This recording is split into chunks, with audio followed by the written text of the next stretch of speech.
إن الحمد لله نحمده ونستعينه ونستغفره ونؤمن به ونتوكل عليه ونعوذ بالله من شرور أنفسنا ومن سيئات أعمالنا. من يهده الله فلا مضل له ومن يضلل فلا هادي له. وأشهد أن لا إله إلا الله وحده لا شريك له. وأشهد أن محمدًا عبده ورسوله أرسله بالهدى ودين الحق ليظهره على الدين كله ولو كره المشركون. اللهم صل على محمد وعلى آل محمد كما صليت على إبراهيم وعلى آل إبراهيم وبارك على محمد وعلى آل محمد كما باركت على إبراهيم وعلى آل إبراهيم إنك حميد مجيد. أما بعد فإن خير الحديث كتاب الله وخير الهدي هدي محمد صلى الله عليه وسلم وشر الأمور محدثاتها وكل محدثة بدعة وكل بدعة ضلالة وكل ضلالة في النار. أعوذ بالله من الشيطان الرجيم. يا أيها الذين آمنوا اتقوا الله حق تقاته ولا تموتن إلا وأنتم مسلمون. يا أيها الذين آمنوا اتقوا الله وقولوا قولا سديدا يصلح لكم أعمالكم ويغفر لكم ذنوبكم ومن يطع الله ورسوله فقد فاز فوزا عظيما. أيها الناس أوصيكم وإياي أولا بتقوى الله. ബഹുമാനപ്പെട്ട വിശ്വാസികളെ, നമ്മുടെ ജീവിതത്തിന്റെ എല്ലാ മേഖലയിലും അല്ലാഹുവിനെ സൂക്ഷിച്ചുകൊണ്ട് മുത്തഖികളായി ജീവിക്കണമെന്ന് ആദ്യമായി എന്നോടും തുടർന്ന് നിങ്ങൾ ഓരോരുത്തരോടും വസിയ്യത്ത് ചെയ്യുകയാണ്, ഓർമ്മപ്പെടുത്തുകയാണ്. അല്ലാഹു സുബ്ഹാനഹു തആല നല്ല തൗഫീഖ് നൽകി അനുഗ്രഹിക്കട്ടെ. ഈ ഭൂമിലോകത്ത് ജീവിക്കുന്ന മനുഷ്യർ ഒരു ദിവസം ഈ ഭൂമിലോകം വിട്ട് മരണത്തിന് കീഴടങ്ങേണ്ടവരാണ്. ഒന്നുകിൽ നമ്മൾ, അല്ലെങ്കിൽ നമുക്ക് ചുറ്റുമുള്ള ആരെങ്കിലും ഒരു ദിവസം എന്തായാലും മരണപ്പെടും. ഈ മരണവും മരണാനന്തര ചടങ്ങുകളും ആധുനിക കാലഘട്ടത്തിൽ ഒരുപാട് കച്ചവടവൽക്കരിക്കപ്പെടുന്ന ഒരു സ്ഥിതിവിശേഷമാണ് നമ്മൾ കണ്ടുകൊണ്ടിരിക്കുന്നത്. ഇപ്പം ജനങ്ങൾക്ക് മരിക്കാൻ തന്നെ പേടിയാണ്. മരണത്തിന്റെ പേരിൽ ഒരുപാട് ചെലവുകളും, അതേപോലെ ആ കുടുംബത്തെ ചൂഷണം ചെയ്യാൻ പൗരോഹിത്യം പുതിയ പുതിയ കാര്യങ്ങൾ കൊണ്ടുവരികയും, അങ്ങനെ എല്ലാ നിലക്കും എല്ലാ കാലഘട്ടത്തിലും പൗരോഹിത്യം ചെയ്തതുപോലെ മനുഷ്യന്റെ നിർവികാരങ്ങളെ ചൂഷണം ചെയ്ത് അതിൽ ലാഭമുണ്ടാക്കുകയും അതൊരു സാമ്പത്തിക മേഖലയായി കാണുകയും ചെയ്തുകൊണ്ടിരിക്കുന്ന ഒരു കാലഘട്ടത്തിലാണ് നമ്മൾ ജീവിച്ചു കൊണ്ടിരിക്കുന്നത്. അതുകൊണ്ട് തന്നെ പ്രിയമുള്ളവരെ, മരണം ഒന്നുകിൽ നമ്മൾ, അല്ലെങ്കിൽ നമുക്ക് ചുറ്റുമുള്ള ആരെങ്കിലും ഒരു ദിവസം മരണത്തിന് കീഴടങ്ങും. നമ്മളെ വീട്ടിലും ഒരു ദിവസം മരണവാർത്ത വന്നെത്തും. അന്ന് നമ്മൾ ഒരിക്കലും ഇത്തരത്തിലുള്ള ചൂഷണങ്ങൾക്ക് വിധേയമാകാതെ റസൂലുള്ളാഹി സ്വല്ലല്ലാഹു അലൈഹി വസല്ലം മരണവും മരണാനന്തര ചടങ്ങുകൾക്കും എങ്ങനെയാണോ നേതൃത്വം കൊടുത്ത് പഠിപ്പിച്ച് കാണിച്ചു തന്നിട്ടുള്ളത്, അതേപോലെ നേതൃത്വം കൊടുക്കാനും എല്ലാ കർമ്മങ്ങളും നമ്മൾ മുന്നിൽ നിന്നുകൊണ്ട് സുന്നത്തനുസരിച്ച് രീതിയിൽ ചെയ്യാനും നമുക്ക് സാധിക്കണം. അങ്ങനെ സാധിക്കണമെങ്കിൽ രണ്ട് കാര്യങ്ങൾ നമ്മൾ മുമ്പേ അതിനൊരുക്കം കൂട്ടണം. അതിലൊന്ന്, നമ്മളെല്ലാ നിലക്കും നിർവികാരത്തോടുകൂടി നിലകൊള്ളുന്ന ആ സമയത്ത് വികാരത്തിന് അടിമപ്പെടാതെ വിവേകത്തോടെ കാര്യങ്ങൾ നോക്കിക്കാണാൻ നമ്മളെ കൊണ്ട് സാധിക്കണം. അതാണ് ഒന്നാമത്തെ കാര്യം. നമ്മൾ ശ്രദ്ധിച്ചാൽ മതി, മനുഷ്യന് ഏറ്റവും കൂടുതൽ സന്തോഷമുണ്ടാകുന്ന സമയത്തായിരിക്കും ആ മനുഷ്യൻ ഏറ്റവും കൂടുതൽ ചൂഷണം ചെയ്യപ്പെടുക.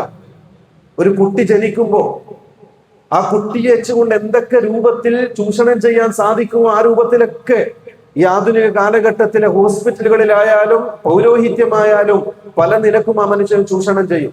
ആ കുട്ടിയുടെ പേരും പറഞ്ഞുകൊണ്ട്. അത് ഓരോ കുട്ടികളും ഒരു പിതാവിന്റെ വികാരമാണ്. അതിനെ മുൻനിർത്തിക്കൊണ്ട് പല രൂപത്തിൽ ചൂഷണം ചെയ്യപ്പെടും. അതേപോലെ മനുഷ്യന് ഏറ്റവും കൂടുതൽ സങ്കടമുണ്ടാകുന്ന സമയം വേണ്ടപ്പെട്ടവരുടെ മരണം, അതല്ലെങ്കിൽ വേണ്ടപ്പെട്ടവരുടെ രോഗം മൂർച്ഛിച്ച് മരിക്കാൻ കിടക്കുന്ന സമയം. ഈ സമയത്ത് ഡോക്ടർമാർ എന്താണോ നമ്മളോട് പറയുന്നത്, നമ്മളത് വിശ്വസിക്കുകയും അംഗീകരിക്കുകയും ചെയ്യും.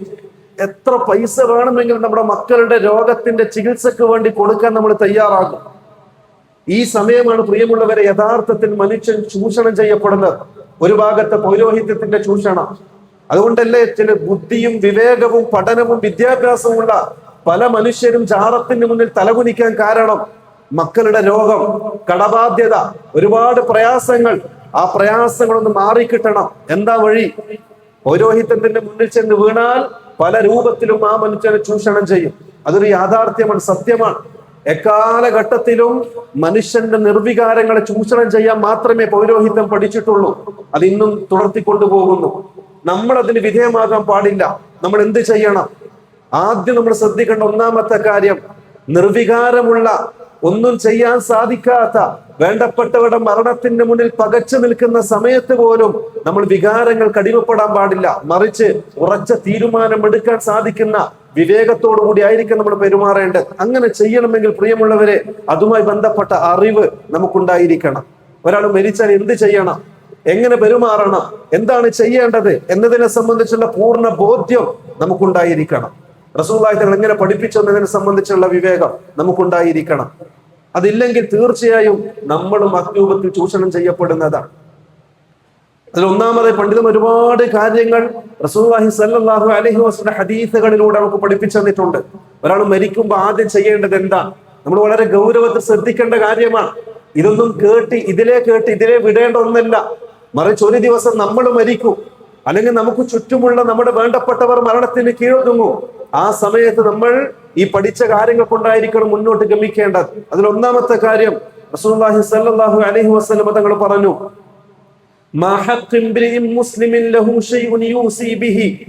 ഒരു മനുഷ്യൻ മരിക്കാൻ കിടക്കുന്ന സമയം മരണത്തിന് ചില അടയാളങ്ങളുണ്ട്. അതിൽ ഏറ്റവും പ്രധാനപ്പെട്ട 2 അടയാളങ്ങൾ, ഒരു മനുഷ്യനും ഇല്ലാതാക്കാൻ സാധിക്കാത്ത 2 അടയാളങ്ങളുണ്ട്. അതിലൊന്ന് വാർദ്ധക്യമാണ്. മനുഷ്യന്റെ ആയുസ് തീരാൻ പോകുന്നതിന് അടയാളമായി കൊണ്ട് അള്ളാഹു മനുഷ്യന് നിശ്ചയിച്ചു കൊടുത്ത ഒരു അലാമത്താണത്, അടയാളമാണ്. മരണത്തിന്റെ മണിമുഴക്കമാണത്. വാർദ്ധക്യ സമയമായാൽ, വാർദ്ധക്യത്തിന്റെ രോഗങ്ങൾ പിടിപെട്ടുകൊണ്ട് കട്ടിലിൽ കിടക്കുമ്പോ മനുഷ്യൻ എപ്പോഴും ഓർക്കേണ്ടത് ഏത് സമയത്തും മരണം വന്നെത്തും എന്നുള്ളതാണ്. അത് മരണത്തിന്റെ ഒരു അടയാളമാണ്. രണ്ടാമതായി ശമനമില്ലാത്ത രോഗമാണ്. ഇതിനൊരു രക്ഷയില്ല എന്ന് മുന്നിൽ കണ്ട് മരണത്തെ മുന്നിൽ കണ്ടുകൊണ്ട് രോഗത്തിന് അടിമപ്പെട്ടുകൊണ്ട് കിടക്കുന്ന മനുഷ്യൻ, ആ മനുഷ്യന്റെ ജീവിതത്തിലെ അലാമത്താണ്, അടയാളമാണ് നിന്റെ മരണത്തിന് സമയമായി എന്നുള്ളത്. പെട്ടെന്നുള്ള മരണങ്ങളിൽ നിന്നും അള്ളാഹു നമ്മളെ കാക്കട്ടെ. ഈ 2 അലാമത്തുകൾ വരുന്ന ഒരു മനുഷ്യൻ റസൂലുള്ളാഹി സ്വല്ലല്ലാഹു അലൈഹി വസല്ലം ചില കാര്യങ്ങളൊക്കെ പഠിപ്പിച്ചു തന്നിട്ടുണ്ട്. നമ്മൾ ഗൗരവത്തിൽ കാണേണ്ടതാണ്. ചില മക്കളൊക്കെ ഈ സമയത്ത് മാതാപിതാക്കളോട് കാണിക്കുന്ന ക്രൂരത കാണുമ്പോ പറയാതിരിക്കാൻ വയ്യ. ചിലർക്ക് സങ്കടമുണ്ടാകാം, ചിലർക്ക് ഖേദമുണ്ടാകാം. എങ്കിലും പ്രിയമുള്ളവരെ, പറയേണ്ട സമയത്ത് പറഞ്ഞില്ല എങ്കിൽ പിന്നീട് നമ്മളും ഖേദിക്കേണ്ടി വരും. ചില മാതാപിതാക്കൾ വാർദ്ധക്യ സമയത്ത് വീട്ടിൽ കിടക്കുകയായിരിക്കും. മരണത്തെ മുന്നിൽ കണ്ടുകൊണ്ടാണ് കിടക്കുന്നത്. വാർദ്ധക്യത്തിന്റെ എല്ലാ അസുഖങ്ങളുമുണ്ട്, ഇനി ചികിത്സയില്ല, ഏത് കയറാത്ത ഹോസ്പിറ്റലുകളില്ല. മരണത്തെ മുന്നിൽ കണ്ടുകൊണ്ട് കിടക്കുന്ന ബാപ്പയുടെ അല്ലെങ്കിൽ ഉമ്മയുടെ മുഖത്ത് നോക്കിക്കൊണ്ട് മക്കൾ പറയും ഹോസ്പിറ്റലിലേക്ക് പോകാം. അങ്ങനെ വലിയ സൂപ്പർ സ്പെഷ്യാലിറ്റി ഹോസ്പിറ്റൽ കൊണ്ട് കിടത്തും. ആ ഉപ്പ ആഗ്രഹിക്കുന്നത് അല്ലെങ്കിൽ ആ ഉമ്മ ആഗ്രഹിക്കുന്നത് ഈ മരണസമയത്തെങ്കിലും എൻ്റെ മക്കളെയൊക്കെ ഒന്ന് കാണണം, എല്ലാ മക്കളെയും വിളിച്ചു കൂട്ടണം, എന്തെങ്കിലും വസിയത്തുണ്ടെങ്കിൽ പറയണം, കടബാധ്യതകൾ ഉണ്ടെങ്കിൽ പറയണം.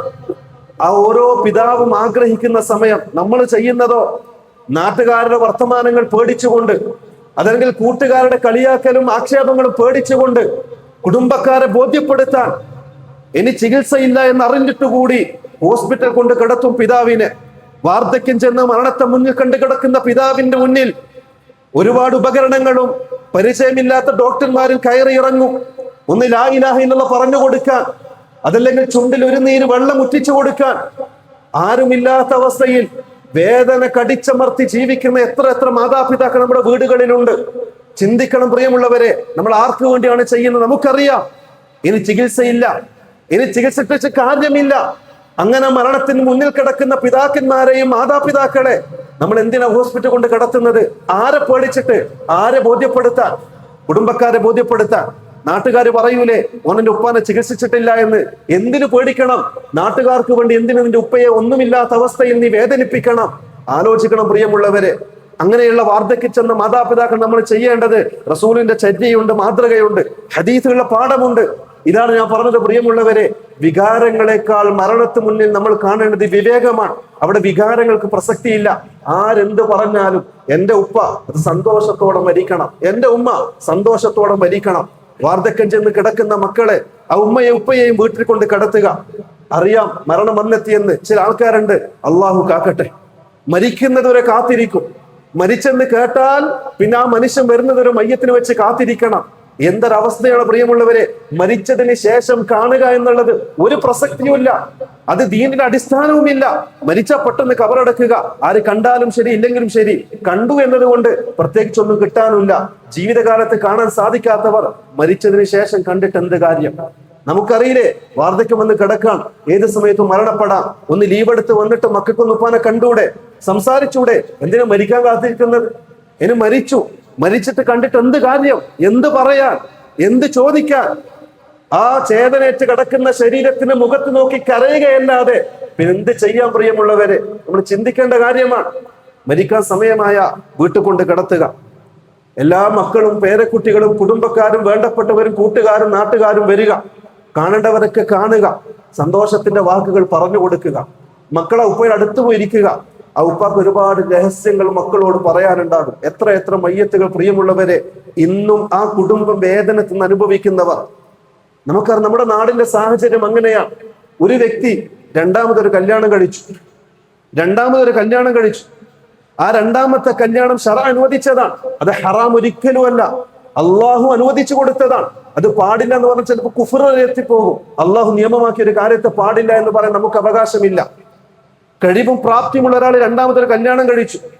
ഒന്നാമത്തെ ഭാര്യയുടെയും മക്കളുടെയും പേടി കാരണം അദ്ദേഹം ആരെയും അറിയിച്ചില്ല. രഹസ്യമായിട്ടായിരുന്നു കല്യാണം. അനുവദനീയമാണ്. അദ്ദേഹം വേറൊരു വീട് വാടകയ്ക്കെടുത്തു, അല്ലെങ്കിൽ വേറൊരു വീട് വെച്ചു. അവിടെ ഭാര്യയും മക്കളെയും താമസിപ്പിച്ചു. വാർദ്ധക്യ സമയമായി, മരിക്കാൻ കിടക്കാൻ. ആ ഉപ്പ മനസ്സുകൊണ്ട് ആഗ്രഹിക്കും, എന്റെ മൂത്ത മകനൊന്ന് കിട്ടിയിരുന്നുവെങ്കിൽ പറയാമായിരുന്നു ചില രഹസ്യങ്ങളൊക്കെ. എത്ര മാതാപിതാക്കൾ പറയാൻ സാധിച്ചിട്ടുണ്ട്. ആ ഉപ്പ ആഗ്രഹിക്കുന്നുണ്ടാകും, മോനെ നിന്നെപ്പോലെ ഒരു കുടുംബം എനിക്കുണ്ട്. എന്റെ മരണശേഷം നിന്നെപ്പോലെ എന്റെ സമ്പത്തിൽ, എന്റെ എല്ലാത്തിനും അവകാശമുള്ള ഒരു കുടുംബം എനിക്കുണ്ട്. എനിക്കൊരു ഭാര്യയും നിന്നെ പോലെ മക്കളുമുണ്ട്. എന്റെ ചോര നിന്റെ ശരീരത്തിൽ ഓടുന്നത് പോലെ ആ മക്കളിലും മക്കളുടെ ശരീരത്തിലും എന്റെ രക്തം ഓടുന്നുണ്ടെന്ന് പറയാൻ ആ ഉപ്പ വെമ്പൽ കൊള്ളും, ആഗ്രഹിക്കും. നമ്മൾ സമ്മതിച്ചോ? ഇല്ല. നമ്മൾ ആ വാർദ്ധക്യം ചെന്ന പിതാവിനെ ഹോസ്പിറ്റൽ കൊണ്ട് കിടത്തി. 2-3 ആഴ്ച കിടന്നു. ഒന്നും പറയാൻ സാധിക്കാതെ, ഒരു വസിയത്ത് നൽകാൻ സാധിക്കാതെ മരണപ്പെടുകയും ചെയ്തു. ഒരു പക്ഷേ ആ കുടുംബം നമ്മുടെ കാരണത്താൽ അനാഥമായിരിക്കും. ആ കുടുംബത്തിന് കിട്ടേണ്ട അവകാശങ്ങൾ നമ്മുടെ കാരണത്താൽ ഇല്ലാതാകും. തീർച്ചയായും നമ്മുടെ പിതാവ് അതിന്റെ പേരിലായിരിക്കും റബ്ബിന്റെ കോടതിയിൽ ചോദ്യം ചെയ്യപ്പെടുക. റസൂലുള്ളാഹി സ്വല്ലല്ലാഹു അലൈഹി വസല്ലം നിങ്ങൾ പറഞ്ഞല്ലോ, 2-3 ഭാര്യമാരുള്ളവർ ഒരു ഭാര്യയോട് ഒരു മക്കളോട് മാത്രം അനീതി പുലർത്തുകയും മറ്റുള്ളവരോട് ഒരു കുടുംബത്തിനോട് മാത്രം നീതി പുലർത്തുകയും മറ്റുള്ളവരോട് അനീതി കാണിക്കുകയും ചെയ്താൽ, അവർക്ക് കൊടുക്കേണ്ട അവകാശം കൊടുക്കാതിരുന്നാൽ ആ മനുഷ്യൻ ഖിയാമത്ത് നാളിൽ വരുന്നത് ഒരു ഭാഗത്തേക്ക് ചെരിഞ്ഞുകൊണ്ടായിരിക്കും റബ്ബിന്റെ കോടതിയിലേക്ക് വരിക. നമ്മൾ നമ്മുടെ പിതാക്കന്മാരെ അങ്ങനെ കാണാൻ ആഗ്രഹിക്കുന്നുണ്ടോ? അതുകൊണ്ട് പ്രിയമുള്ളവരെ, വികാരങ്ങൾക്ക് പ്രസക്തിയില്ല. വിവേകത്തോടെയാണ് കാര്യങ്ങൾ നോക്കിക്കാണേണ്ടത്. വാർദ്ധക്യം ചെന്ന പിതാവിനെ വീട്ടിൽ കൊണ്ട് കിടത്തുക. ചില മാതാപിതാക്കളുണ്ട്, മക്കളുടെ കല്യാണത്തിന് വേണ്ടി ലക്ഷങ്ങൾ കടമെടുത്തിട്ടുണ്ടാവും. പക്ഷെ അയാൾ അഭിമാനിയായിരിക്കും. മക്കളോട് പറയൂല നിന്റെ ഉപ്പ കടക്കാരനാണ് എന്ന്. മക്കളോട് പറയൂല. ആരോഗ്യമുള്ള സമയം അത്രയും അധ്വാനിച്ച് കടങ്ങൾ ഇങ്ങനെ വീടും. ഇതൊന്നും മക്കൾ അറിയില്ല. മക്കൾ സന്തോഷത്തോടെ കുടുംബമായി സന്തോഷത്തോടെ ജീവിക്കായിരിക്കും. ഇതിന്റെയൊക്കെ പിന്നിൽ വേദനത്തിൽ ജീവിക്കുന്ന ഒരുപാട് പിതാക്കന്മാരുണ്ടാകും, ഉപ്പമാരുണ്ടാകും. അവർ മക്കളോടൊന്നും ഈ സങ്കടങ്ങൾ പറയൂല. മരിക്കാൻ കിടക്കും, ഒരുപാട് കടം ബാക്കിയുണ്ടാവും. ആ ഉപ്പ ആഗ്രഹിക്കും മൂത്ത മകനെ വിളിച്ചിട്ട് മോനെ കുറച്ച് കടങ്ങളുണ്ടത് വീഴണമെന്ന് പറയാൻ. ആ ഉപ്പ ആഗ്രഹിക്കും. നമ്മൾ സമ്മതിച്ചോ? ഇല്ല. വാർദ്ധക്യമായപ്പോ ഹോസ്പിറ്റൽ കൊണ്ട് കിടത്തി. അവിടെ ആരോട് പറയാൻ പ്രിയമുള്ളവരെ? ആരോട് സങ്കടങ്ങൾ പറയാൻ? വേദനകൾ ആരോട് പറയാൻ? ആരെ മുഖത്ത് നോക്കി പുഞ്ചിരിക്കാൻ? സന്തോഷത്തിന്റെയും സമാധാനത്തിന്റെയും വാക്കുകൾ പറഞ്ഞു കൊടുക്കാൻ ആരാ ഉള്ളത്? അതാ റസൂലുള്ളാഹി ഒന്നാമതായി പറഞ്ഞത്, മരിക്കാൻ കിടക്കുന്ന മനുഷ്യടുക്കിലേക്ക് പോയിട്ട് നിങ്ങൾ ആദ്യം ചെയ്യേണ്ടത് അദ്ദേഹത്തിന് എന്തെങ്കിലും വസിയത്തുണ്ടെങ്കിൽ അത് ചോദിച്ചു വാങ്ങണം. ചിലപ്പോൾ കടങ്ങളുണ്ടാവും. കടമെന്ന് പറയുന്നത് നിസ്സാരമല്ല പ്രിയമുള്ളവരെ. റസൂലുള്ളാഹി സ്വല്ലല്ലാഹു അലൈഹി വസല്ലം ഒരു ദിവസം മദീനത്തെ പള്ളിയിലേക്ക് ഒരു ജനാസ നിസ്കരിക്കാൻ വേണ്ടി വന്നു. ആ മയ്യത്ത് ബക്കീൽ കൊണ്ട് വെച്ചു. റസൂലുള്ളാഹി സ്വല്ലല്ലാഹു അലൈഹി വസല്ലം നിസ്കരിക്കാൻ വേണ്ടി നിന്നപ്പോ കൂടെ നിന്ന് സഹാബാക്കൾ ചോദിച്ചു, ഈ മനുഷ്യൻ എന്തെങ്കിലും കടം ബാക്കിയുണ്ടോ എന്ന്. ഒരു സഹാബർ 3 ദിർഹം കടമായിട്ട് എനിക്ക് തരാനുണ്ട്. റസൂലുള്ളാഹി സ്വല്ലല്ലാഹു അലൈഹി വസല്ലം തങ്ങൾ പറഞ്ഞത്, എങ്കിൽ സല്ലു അലാ സാഹിബിക്കും, നിങ്ങൾ നിസ്കരിച്ചോ, ഞാൻ നിസ്കരിക്കാനില്ല. റസൂല് മാറിയെന്നു. ഇത് കണ്ടപ്പോ അബൂ തൽഹ റളിയല്ലാഹു അൻഹു പെട്ടെന്ന് തന്നെ മുന്നോട്ട് വന്നിട്ട് പറഞ്ഞു, റസൂലേ, ആ കടം ഞാൻ ഏറ്റെടുത്തു, നിങ്ങൾ നിസ്കരിച്ചോ. അങ്ങനെ റസൂലുള്ളാഹി തങ്ങൾ മയ്യത്ത് നിസ്കരിച്ചു, ജനാസ ദഫൻ ചെയ്തു. തിരിച്ചു പോയി ഒരല്പസമയത്തിന് ശേഷം റസൂൽ എന്നെ കണ്ടുമുട്ടി. ആർത്തിയോടെ റസൂൽ എന്നോട് ചോദിച്ചു, അബൂ തൽഹ, നീ കടം വീട്ടിയോ? അദ്ദേഹം പറഞ്ഞു, ഇല്ല റസൂൽ, ഞാൻ കുടുംബത്തെ കണ്ട് കാണട്ടെ, കണ്ടിട്ട് വീടാം. വീണ്ടും തിരിച്ചുപോയി. പിറ്റേന്ന് രാവിലെ ഫജ്റിന് പള്ളിയിൽ വെച്ച് കണ്ടപ്പോൾ റസൂൽ തങ്ങളുടെ മുഖം ചുവന്ന അവസ്ഥയിൽ എന്റെ അടുക്കിലേക്ക് വന്നു. ധൃതിപ്പെട്ടുകൊണ്ട് റസൂൽ ചോദിച്ചു, അബൂ തൽഹ, നീ കടം വീടിയോ? അബൂ തൽഹ പറഞ്ഞു, ഇല്ല റസൂൽ, നേരം വെളുക്കട്ടെ, ഞാൻ വീടിക്കോളാം. അബൂ തൽഹക്ക് പേടിയായി. അദ്ദേഹം ഉടനെ തന്നെ വീട്ടിൽ ചെന്ന് ആ പൈസ എടുത്ത് ആ കുടുംബത്തിന് കൊണ്ട് കടം വീടി. അദ്ദേഹം പെട്ടെന്ന് റസൂൽ തങ്ങളുടെ അടുത്തേക്ക് വന്നിട്ട് പറഞ്ഞു, റസൂലെ, കടം ഞാൻ വീടിയിട്ടുണ്ട്. റസൂലുള്ളാഹി സ്വല്ലല്ലാഹു അലൈഹി വസല്ലം ആശ്വാസത്തിന്റെ സമാധാനത്തോടെയുള്ള വാക്കുകൾ പറഞ്ഞത്, ഇപ്പോഴാണ് ആ മയ്യത്ത് ഖബറിൽ സമാധാനം കിട്ടിയത് എന്ന്.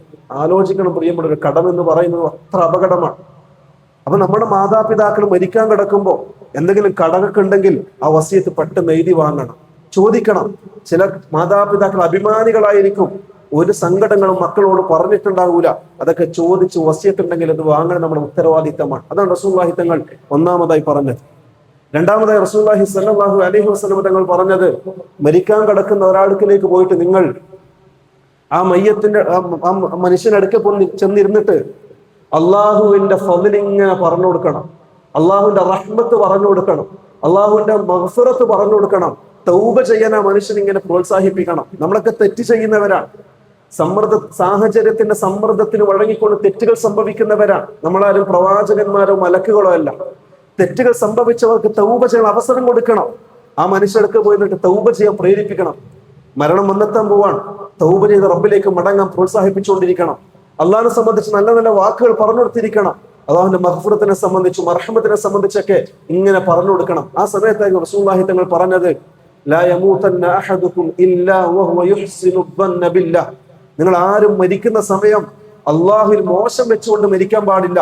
അള്ളാഹുവിൽ പ്രതീക്ഷ അർപ്പിച്ചുകൊണ്ട് മരിക്കണം. എങ്കിൽ അള്ളാഹു നിങ്ങളെ പരിഗണിക്കുന്നതാണ് എന്ന്. എങ്ങനെ അള്ളാഹുവിൽ പ്രതീക്ഷ അർപ്പിക്കുക? ആ മരിക്കാൻ കിടക്കുന്ന മനുഷ്യന്റെ സമയത്തായിരിക്കും കഴിഞ്ഞു പോയ കാലഘട്ടങ്ങളിൽ ചെയ്തു കൂട്ടിയ തിന്മകൾ കണ്ണിന്റെ മുന്നിൽ ഇങ്ങനെ മാറി മാറി വരും. ഓരോ തിന്മകളും കുരുത്തക്കേടുകളും ഉപദ്രവങ്ങളും.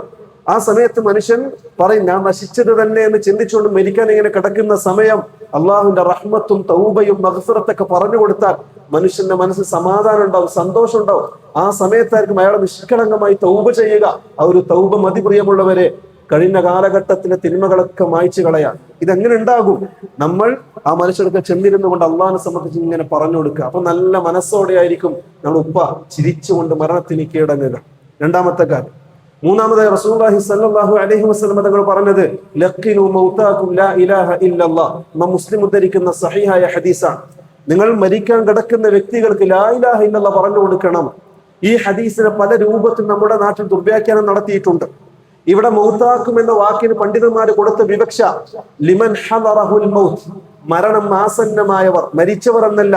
മരിച്ചവരെടുക്കൽ പോയിട്ട് യാസീൻ ഓതിയിട്ടോ ഖുർആൻ ഓതിയിട്ടോ തൽക്കീൻ ചൊല്ലിക്കൊടുത്തിട്ടോ ലാ ഇലാഹ ഇല്ലല്ലാഹ് പറഞ്ഞു കൊടുത്തിട്ടോ ഒരു കാര്യമില്ല. കാരണം ഇൻഖതഅ അമലുഹു, അവർ ദുനിയാവുമല്ല എല്ലാ ബന്ധങ്ങളും വിച്ഛേദിക്കപ്പെട്ടു. തുടർന്ന് അങ്ങോട്ടുള്ളത് അമലുകൾക്ക് പ്രസക്തിയില്ലാത്ത നാളുകളാണ്. അവിടെ ചെയ്തു കൂട്ടിയ അമലുകൾക്കുള്ള പ്രതിഫലമാണ്. അപ്പൊ മരിക്കാൻ കിടക്കുന്ന ആളെടുക്കൽ പോയിട്ട് നമ്മൾ ലാ ഇലാഹ ഇല്ലല്ലാഹ് പറഞ്ഞു കൊടുക്കുക. ലഖിനു മൗതാക്കും, ലഖിനു എന്ന് പറഞ്ഞാൽ പറഞ്ഞു കൊടുക്കുക. പണ്ഡിതന്മാർ ചില അദബുകളും മര്യാദകളും പഠിപ്പിച്ചിട്ടുണ്ട്. മരിക്കാൻ കിടക്കുന്ന ആളത്ത് പോയിട്ട് നിങ്ങൾ ലാ ഇലാഹ ഇല്ലല്ലാഹ് പറഞ്ഞു കൊടുക്കുക. അയാൾ ഒരു പ്രാവശ്യം പറഞ്ഞാൽ പിന്നെ മിണ്ടാൻ പാടില്ല, പിന്നെ പെട്ടെന്ന് തിരിച്ചു പോയിക്കൊള്ളണം. ചിലപ്പോൾ നമ്മൾ ആവർത്തിച്ച് പറയുമ്പോൾ അവർക്ക് മനസ്സിന് പ്രയാസമുണ്ടാകും. അതിന് ഉണ്ടാക്കാൻ പാടില്ല. കാരണം റസൂലുള്ളാഹി തങ്ങൾ പറഞ്ഞിട്ടുണ്ട്, മൻ കാന ആഖിറു കലാമിഹി ഖൗലു ലാ ഇലാഹ ഇല്ലല്ലാഹ് ദഖലൽ ജന്ന. ആരുടെങ്കിലും മരിക്കാൻ കിടക്കുന്ന സമയം അവസാനത്തെ വാക്ക് അത് ലാ ഇലാഹ ഇല്ലല്ലാഹയാണെങ്കിൽ അയാൾ സ്വർഗത്തിൽ പ്രവേശിച്ചു എന്നാണ് റസൂലുള്ളാഹി സ്വല്ലല്ലാഹു അലൈഹി വസല്ലം പഠിപ്പിച്ചത്. അപ്പൊ മരിക്കാൻ കിടക്കുന്ന ആടത്ത് പോയിട്ട് ലാ ഇലാഹ ഇല്ലല്ലാഹ് പറഞ്ഞു കൊടുക്കുക. ഒരിക്കൽ പറഞ്ഞാൽ മതി, പിന്നെ ആവർത്തിച്ച് പ്രയാസപ്പെടുത്തണ്ട. ആ സമയത്ത് പ്രിയമുള്ളവരെ, റസൂലുള്ളാഹി തങ്ങൾ പറഞ്ഞതുപോലെ മനുഷ്യന്റെ ശരീരത്തിലും വെള്ളമൊക്കെ വറ്റിപ്പോവും, ചുണ്ടുകളും നാവും ഉണങ്ങും, സംസാരിക്കാനോ ഉച്ചരിടാനോ ആ മനുഷ്യന് സാധിച്ചെന്ന് വരില്ല. അതുകൊണ്ട് നിങ്ങൾ കുറച്ച് വെള്ളം എടുത്തിട്ട് എപ്പോഴും ചുണ്ടി നിങ്ങൾ ഒഴിച്ചുകൊണ്ടേയിരിക്കണം, നനവുണ്ടാകാൻ, ലാ ഇലാഹ ഇല്ലല്ലാഹ് പറയാൻ എളുപ്പമുണ്ടാകാൻ എന്ന് റസൂലുള്ളാഹി സ്വല്ലല്ലാഹു അലൈഹി വസല്ലം. ഇതാണ് മരിക്കാൻ കിടക്കുന്ന ഒരാൾക്ക് നമ്മൾ ചെയ്യേണ്ട ചില ആദാബുകളും മര്യാദകളും. അതുകൊണ്ട് പ്രിയമുള്ളവരെ, ഇവിടെ നിന്ന് ഞാൻ പറഞ്ഞതുപോലെ വികാരങ്ങൾക്ക് പ്രസക്തിയില്ല, വിവേകത്തോടെ ആയിരിക്കണം കാര്യങ്ങൾ നോക്കിക്കാണേണ്ടത്. പലരും കളിയാക്കും, പലരും പറയും ഇത്രയും സമ്പത്തുണ്ടായിട്ടും പിശുക്ക് കാണിച്ചുകൊണ്ട് ഉപ്പാനെ ചികിത്സിക്കുന്നില്ലല്ലോ എന്ന്. വാർദ്ധക്യത്തിന് ചികിത്സ ഇല്ല പ്രിയമുള്ളവരെ, വാർദ്ധക്യത്തിന് ചികിത്സ ഇല്ല. വാർദ്ധക്യത്തിന്റെ ചികിത്സ എന്ന് പറയുന്നത് മരണമാണ്. ആ മരണത്തിന് വേണ്ടി തയ്യാറാക്കുക, അതാണ് നമ്മൾ ചെയ്യേണ്ടത്. വയസ്സായ മാതാപിതാക്കളെ വീട്ടിൽ കൊണ്ട് കിടത്തുക, അവർക്ക് ദുനിയാവൊക്കെ മാറ്റി ആഖിറത്തിന്റെ ചിന്തയിട്ട് കൊടുക്കുക, ആഖിറത്തെ സംബന്ധിച്ച് പറഞ്ഞു കൊടുക്കുക, മരിക്കാൻ തയ്യാറാക്കുക. ഇതാണ് നമ്മൾ ചെയ്യേണ്ടത്, അതാണ് അതിന്റെ ചികിത്സ എന്ന് പറയുന്നത്. അതേപോലെ രോഗം വന്ന് കിടക്കുന്നവർ ഇന്ന് ഏറ്റവും കൂടുതൽ ചൂഷണം ചെയ്യപ്പെടുന്നത് അവരാണ്. അള്ളാഹു അത്തരത്തിലുള്ള രോഗങ്ങൾ നമ്മളെ കാക്കുമാറാകട്ടെ. ഒരിക്കലും മാറൂല എന്ന് നമുക്കറിയാം.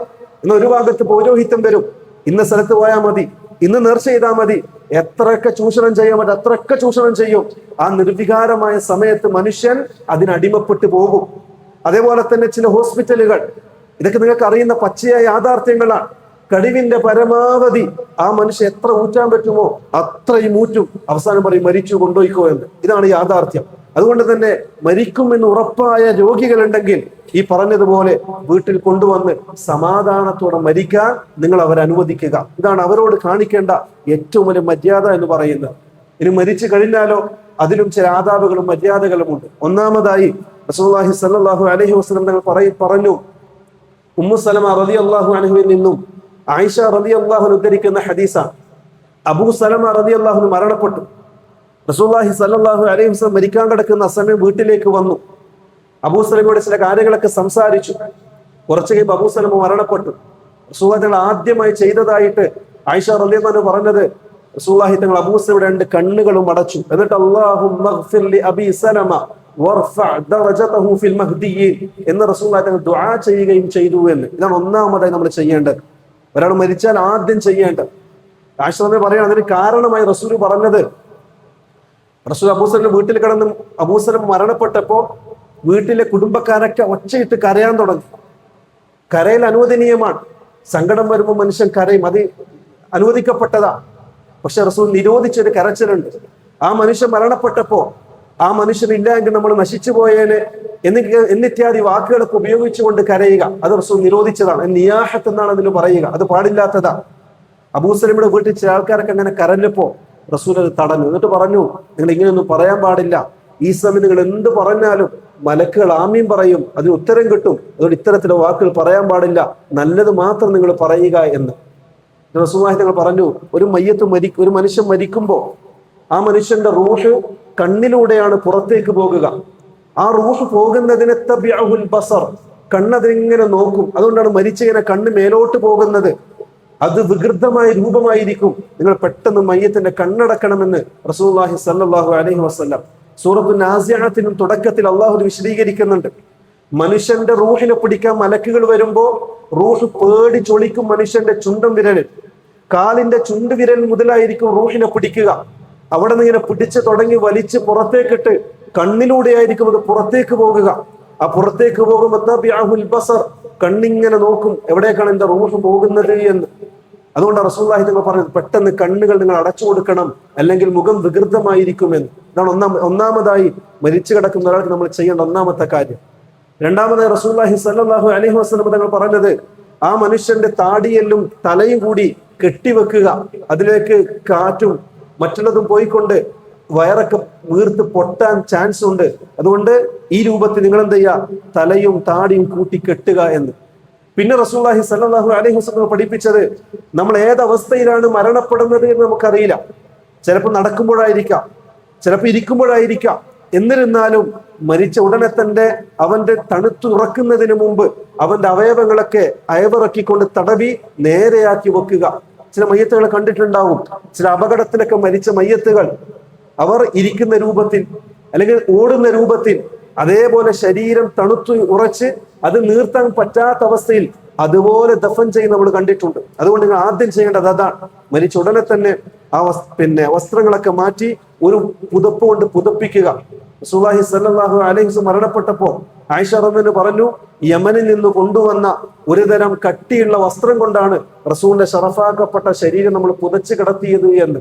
ഇതാണ് നമ്മൾ മരിച്ചു കഴിഞ്ഞ ഉടനെ തന്നെ ചെയ്യേണ്ട ചില കാര്യങ്ങൾ. അല്ലാഹു സുബ്ഹാനഹു തആല കാര്യങ്ങൾ കണ്ടറിഞ്ഞ് വികാരത്തിന് അടിമപ്പെടാതെ വിവേകത്തോടുകൂടി കാര്യങ്ങൾ ചെയ്യാൻ നമുക്ക് നല്ല തൗഫീഖ് നൽകി അനുഗ്രഹിക്കുമാറാകട്ടെ. وأقول قولي هذا واستغفر الله عني وعنكم وعن جميع المؤمنين أجمعين واستغفروه إنه هو الغفور الرحيم. الحمد لله رب العالمين وصلى الله على نبينا محمد وعلى آله وأصحابه أجمعين. أما بعد أيها الناس أوصيكم وإياي ثانيا بتقوى الله. ഏറെ ബഹുമാനപ്പെട്ട വിശ്വാസിനികൾ, നമ്മുടെ ജീവിതത്തിന്റെ എല്ലാ മേഖലയിലും അള്ളാഹുവിനെ സൂക്ഷിച്ചുകൊണ്ട് ജീവിക്കണമെന്ന് ഒരിക്കൽ കൂടി സ്വന്തത്തെ മറക്കാതെ നിങ്ങൾ ഓരോരുത്തരോടും വസിയത്ത് ചെയ്യുകയാണ്, ഓർമ്മപ്പെടുത്തുകയാണ്. അള്ളാഹു സുബ്ഹാനഹു തആല നല്ല തൗഫീഖ് നൽകി അനുഗ്രഹിക്കട്ടെ. നമ്മൾ പറഞ്ഞു വന്നത് ഒരു മനുഷ്യന്റെ മരണവും മരണാനന്തര ചടങ്ങുകളിലും എങ്ങനെയാണ് സുന്നത്തായ രൂപം നമ്മൾ കൈകൊള്ളുക എന്നതിനെ സംബന്ധിച്ച. ഇനി മരിച്ചു കഴിഞ്ഞാൽ തന്നെ നമ്മുടെ നാട്ടിലൊക്കെ നടമാടിക്കൊണ്ടിരിക്കുന്ന ചില അനാചാരങ്ങളുണ്ട്, ഒരിക്കലും ഇസ്ലാം പഠിപ്പിക്കാത്ത ചില പ്രവർത്തനങ്ങൾ. ഒരു മനുഷ്യൻ മരിച്ചാൽ, നമ്മുടെ ഒരു ഉപ്പ മരിച്ചാൽ ആ ഉപ്പക്ക് വേണ്ടി, നമ്മുടെ കുടുംബക്കാർക്ക് വേണ്ടി ജീവിച്ചിരിക്കുന്നവർ ചെയ്യാവുന്നതിൽ വെച്ച് ഏറ്റവും നല്ല പ്രവൃത്തി എന്നുള്ളത് റസൂൽ പഠിപ്പിച്ചു തന്നിട്ടുണ്ട്. അതിൽ ഒന്നാമത്തത് ദുആയാണ്. ആ മയ്യത്തിന് വേണ്ടി ദുആ ചെയ്യുക. മയ്യത്ത് നിസ്കാരം വരെ ആ മയ്യത്തിന് വേണ്ടിയുള്ള ദുആയാണ്. അതുകൊണ്ടാണ് ചില പണ്ഡിതന്മാർ അഭിപ്രായ വ്യത്യാസമായത് ഷഹീദിന് നിസ്കരിക്കേണ്ട ആവശ്യമുണ്ടോ. കാരണം എന്താ, ഷഹീദ് മരിച്ചാൽ അവന്റെ പാപങ്ങളൊക്കെ പൊറുക്കപ്പെട്ടു, പിന്നെ എന്തിനാ ദുആ ചെയ്യുന്നത്. അതേപോലെ ചെറിയ കുട്ടികൾ മരിച്ചാൽ നിസ്കരിക്കേണ്ട ആവശ്യമുണ്ടോ. കാരണം എന്താ, കുട്ടികൾക്ക് തക്ലീഫില്ല, നേരെ സ്വർഗത്തിലേക്കാണ്, പിന്നെ എന്തിനാ നമ്മൾ ദുആ ചെയ്യുന്നത്. അതുകൊണ്ടാണ് പണ്ഡിതന്മാർ ഇഖ്തിലാഫ്, അഭിപ്രായ വ്യത്യാസമാകാനുള്ള കാരണം. അപ്പൊ നമ്മൾ ഒന്നാമതായി ചെയ്യേണ്ടത് അവർക്ക് വേണ്ടി ദുആ ചെയ്യുക എന്നുള്ളതാണ്. ആരായാലും നമ്മൾ അവർക്ക് വേണ്ടി ദുആ ചെയ്യുക. അതാണ് ആ മയ്യത്തിനോട് കാണിക്കേണ്ട ഏറ്റവും വലിയ അദബും മര്യാദയും എന്നുള്ളത്. അതുകൊണ്ട് റസൂലുള്ളാഹി സ്വല്ലല്ലാഹു അലൈഹി വസല്ലം തങ്ങൾ പറഞ്ഞത്, ഒരാൾ മരിച്ചാൽ അവന് ബാക്കിയാകുന്ന 3 അമലുകളിൽ ഒന്ന് വലദുൻ സാലിഹുൻ യദ്ഉ ലഹു എന്നാ റസൂൽ പറഞ്ഞത്. നല്ല സന്താനങ്ങൾ എന്നല്ല, മറിച്ച് അവന് വേണ്ടി ദുആ ചെയ്യുന്ന നല്ല സന്താനങ്ങൾ. അതിന്റെ അർത്ഥം എന്താ അറിയോ, നല്ല സന്താനങ്ങൾ ഉണ്ടായി എന്നത് കൊണ്ട് മയ്യത്ത് ചിലപ്പോൾ ഖബറിൽ ഉപകാരപ്പെട്ടൊന്നും വരില്ല, മറിച്ച് അവന് വേണ്ടി ദുആ ചെയ്യണം. ഉപ്പാക്ക് വേണ്ടി ദുആ ചെയ്യുന്ന, ഉമ്മാക്ക് വേണ്ടി ദുആ ചെയ്യുന്ന നല്ല മക്കളാണ് ഏറ്റവും വലിയ സമ്പാദ്യം എന്ന് റസൂലുള്ളാഹി സ്വല്ലല്ലാഹു അലൈഹി വസല്ലം. അപ്പൊ മയ്യത്തിന് കിട്ടുന്ന ഒന്നാമത്തെ കാര്യം അതാ. രണ്ടാമത്തെ കാര്യം, ആ മയ്യത്തിന് വേണ്ടി നമുക്ക് സദഖകൾ കൊടുക്കാം. അത് ജായിസാൻ, അനുവദിക്കപ്പെട്ടതാണ്, റസൂലും സഹാബാക്കളും ചെയ്തതും കൂടിയാണ്. ആയിഷ റളിയല്ലാഹു അൻഹ പറയുന്നതായിട്ട് കാണാം. ആയിഷ റളിയല്ലാഹു അൻഹ റസൂലുള്ളാഹി തങ്ങളുടെ ഭാര്യമാരുടെ കൂട്ടത്തിൽ ഏറ്റവും പ്രായം കുറഞ്ഞ സ്ത്രീയാണ്. എന്ന് മാത്രമല്ല, മറ്റെല്ലാ ഭാര്യമാരും വിധവകളായിരുന്നു, ആയിഷ റളിയല്ലാഹു അൻഹ മാത്രമാണ് കന്യക. അതുകൊണ്ട് തന്നെ റസൂലുള്ളാഹിക്ക് ഏറ്റവും ഇഷ്ടവും ആയിഷയോടാണ്. ആയിഷ റളിയല്ലാഹു അൻഹ പറയും, ചില സമയത്ത് റസൂലുള്ളാഹി തങ്ങൾ ഖദീജയെ സംബന്ധിച്ച് പറയുന്നത് കേട്ടാൽ എനിക്ക് ഇങ്ങനെ ദേഷ്യം പിടിക്കും. ഞാൻ ചോദിക്കും റസൂലുള്ളാഹി തങ്ങളോട്, നിങ്ങൾക്ക് ദുനിയാവിന് ഖദീജ അല്ലാത്ത വേറെ പെണ്ണുങ്ങളൊന്നും കിട്ടിയിട്ടില്ലേ ഇങ്ങനെ മഹത്വം പറയാനെന്ന്. അത് മാത്രമല്ല, ആയിഷ റളിയല്ലാഹു അൻഹ പറയാണ്, റസൂലുള്ളാഹി സ്വല്ലല്ലാഹു അലൈഹി വസല്ലം ചില സമയങ്ങളിൽ ആടിനെ അറുത്ത് ആ ആടിന്റെ മാംസം ഖദീജ റളിയല്ലാഹു അൻഹയുടെ കുടുംബത്തിലേക്കും കൂട്ടുകാർക്കും വിതരണം ചെയ്യുമായിരുന്നു എന്ന് ആയിഷ റളിയല്ലാഹു അൻഹ സഹീഹായ ഹദീസാണ്. അതിന്റെ അർത്ഥം, മരിച്ചവർക്ക് വേണ്ടി നമ്മൾ ചെയ്യേണ്ട രണ്ടാമത്തെ കാര്യം സദഖയാണ്. എത്ര കണ്ട് സദഖ കൊടുക്കാൻ പറ്റുമോ അത്രയും സദഖ മയ്യത്തിന് ഖബറിൽ ഉപകാരപ്പെടും. ഇവിടെ നമ്മൾ തിരിച്ചറിയുന്ന ചില കാര്യങ്ങളുണ്ട്.